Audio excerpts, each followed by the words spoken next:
Password লাগবে? জি বলেন। বলবো না, সব বড় হাতের। Oh wow.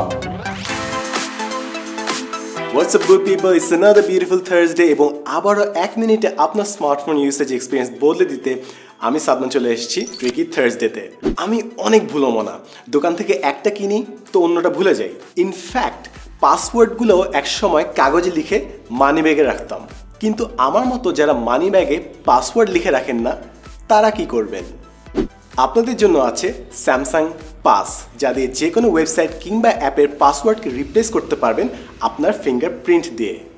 শুরু করার আগে 1 মিনিট আমাদের সবগুলো ভিডিও গরম গরম আপডেট পেতে সাবস্ক্রাইব করে বাজিয়ে দিন ঘন্টা। স্যামসাং পাস অ্যাক্টিভেট করতে সেটিংসে বায়োমেট্রিক্স অ্যান্ড সিকিউরিটি অপশনসে যান,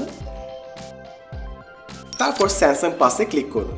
এখানে আপনার স্যামসাং অ্যাকাউন্ট থেকে লগ ইন করার পর সেটিংস অপশনে ক্লিক করুন। এরপর ফিঙ্গারপ্রিন্টস এবং add Samsung pass icon click করে এই দুটো অপশন অ্যাক্টিভেট করে ফেলুন। ব্যাস, অ্যাক্টিভেট হয়ে গেল স্যামসাং পাস। চাইলে স্যামসাং পাস থেকে দেখে নিতে পারবেন কোন কোন অ্যাপ এবং ওয়েবসাইটের জন্য এই ফিচারটি অ্যাক্টিভেট করা আছে।